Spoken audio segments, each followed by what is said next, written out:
Эгерде мыйзам кыйшайуусуз иштеген болгондо Атамбаев ал жолго барбаш керек эле. Экинчиден, канчалык деңгээлде коюлуп аткан дооматтардын тууралыгы. Ал юридикалык маселеби же саясий маселеби? Эгерде юридикалык маселе болгон болсо, анын өзүнүн жүргүзүү эрежелери бар. Ошол эрежелер канчалык деңгээлде сакталды?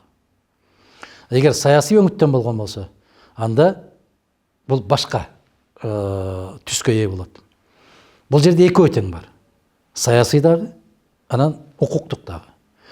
Мына ошол соңку кездерде, соңку жылдарда Атамбаев ушул системаны өзү түзгөн.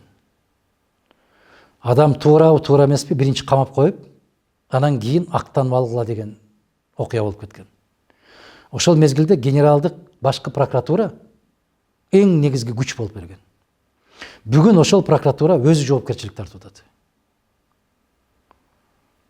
Баягы бирөөгө ор кассаң, тайыз кас, се өзүң түшөсүң дегендей, өздөрү түзгөн системанын кулдугу, курмандыгы өздөрү болуп атат. Презумпция невиновности, адамдын баягы айыпсыздыгы жөнүндөгү негизги эреже иштеген эмес. Биринчи кишини камап кой, анан кийин актанып алсын. Мына ошол эрежени Атамбаевка да колдонуш. Тилекке каршы баягы Атамбаевдин жолун улайм деп ант ичкен жигит ушул жагынан улап атат. Эгерде Атамбаевка каршы оппозиционер десе, 6 жыл бою менден күчтүү оппозиция болгон жок. Менден башка бүтүндөй баардык саясатчылар анын президенттигин тааныган. Мен башынан тааныбайм дедим, ошол бойдон тааныбай, анын 6 жыл өтүп кетти. Отунбаеванын дагы айтканмын кезинде самозванкасын деп.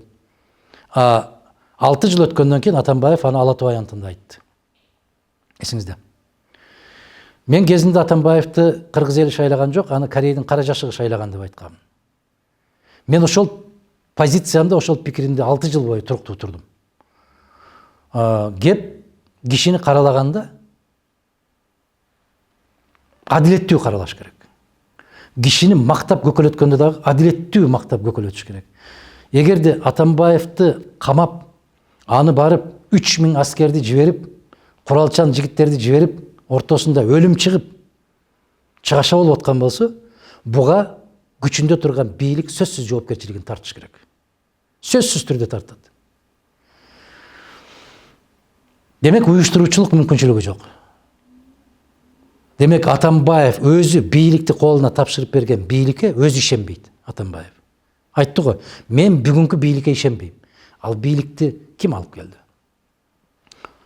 Жээнбеков шайланганда мен айттым, муну кыргыз эли шайлаган жок, досу шайлады. Кыргыз элинин президенти болушуна көзүм жетпейт, бирок досунун президенти болуп калат тарыхта деп. Кандай дейсиз? Эгерде өзүңдүн, досуңдун туура эмес, мыйзамсыз иш аракеттерин жүргүзүп аткан болсоң, сен жоопкерчиликти сез дагы, ушул баракеттин баарын өз колум менен жасадым деп чык деп айттым. Кандай дейсиз? Бул алешемдикти мен жасадым. Мен кыргыз мамлекетинин элинин алдында күнөөм бар. Мыйзамсыз шайлоолорду өткөрдүм. Саясий оппоненттериме тоскоолдуктарды жасадым. Миллиардтаган акчаларды көзөмөлсүз шайлоого жумшаттырдым. Алардын баарына көзүмдү жумуп койдум. Ошого мени жоопкерчиликке тарткыла деп чыгыш керек эле.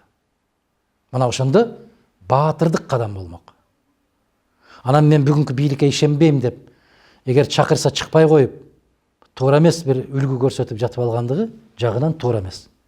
Ошондой күч колдонуп, мыйзамды артка иштетип, ага 3000 жоокерди жиберген бийликтин кадамы да туура эмес. Эки тарабы бирдей, бири-бирине аябай окшош.